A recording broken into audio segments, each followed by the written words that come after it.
Kejadian ni berlaku pada tahun 2007 kalau tak salah aku. Okey, masa tu aku baru sahaja selesai habis belajar di kolej di Kampung Pandan. Kemudian aku kembali ke rumah bujang yang pernah aku duduk dulu bersama dengan kawan-kawan aku masa mula-mula sampai ke Kuala Lumpur. Sementara waktu tu aku cubalah cari-cari kerja yang ada. So sementara nak dapat kerja tetap, untuk sementara waktu aku kerja di kantin sekolah. Jadi disebabkan kerja di kantin sekolah ni banyak ataupun kerjanya agak memenatkan, jadi sediakan makanan, mengemas dan sebagainya. Jadi setiap kali aku balik ke rumah, aku memang selalu dalam keadaan yang sangat penat. Untuk pengetahuan korang, di rumah bujang tu aku tidur dekat sofa di ruang tamu.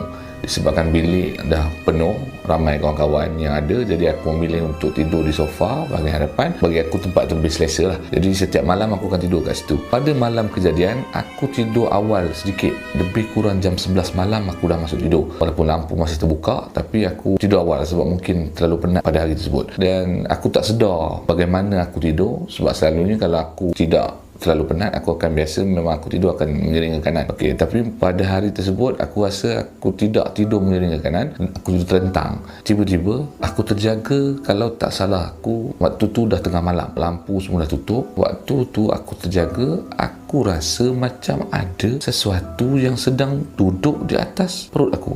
Dalam keadaan mamai, aku tengok, aku buka mata, aku nampak ada sesuatu ataupun ada seseorang, benda atau lembaga yang berbentuk manusia sedang duduk di atas aku. Dan tiba-tiba dia menekan dada aku dengan kuat sehingga aku susah nak bernafas.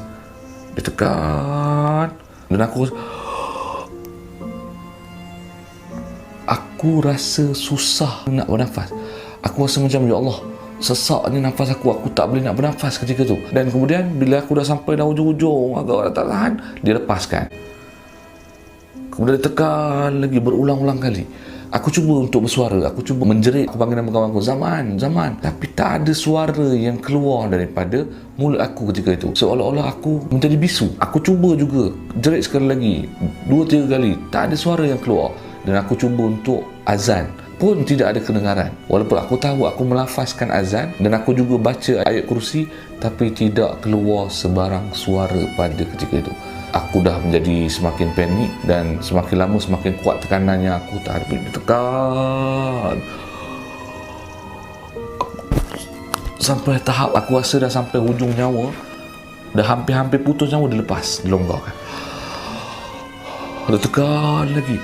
Dia seolah-olah sedang mempermain-main dengan aku. Dia sengaja buat macam tu untuk melihat aku dalam keadaan yang sesak dan juga sukar untuk bernafas. Dan aku dapat melihat dengan jelas, walaupun dalam keadaan samar di tengah malam yang lampu tidak berapa terang, tapi aku nampak bentuk badan dia seperti manusia dan dia tersenyum melihat aku yang dalam keadaan sukar untuk bernafas. Semakin aku susah untuk bernafas, semakin lebar senyuman dia. Dia tekan dan ketika itu aku dah tak tahu nak buat apa. Akhirnya aku hanya mampu berdoa di dalam hati, Ya Allah, Tuhanku, selamatkanlah hamba-Mu ini, Ya Allah.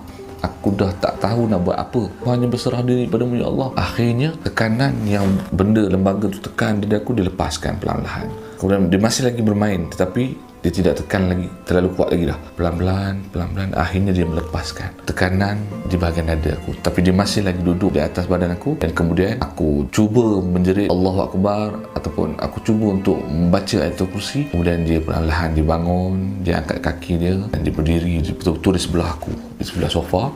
Dan kemudian dia berjalan menuju ke pintu rumah sewa aku. Sebelum dia sampai ke pintu, dia menoleh kepada aku dan sekali lagi dia tersenyum melihat aku. Dan aku dengan segala kekuatan aku berjerit,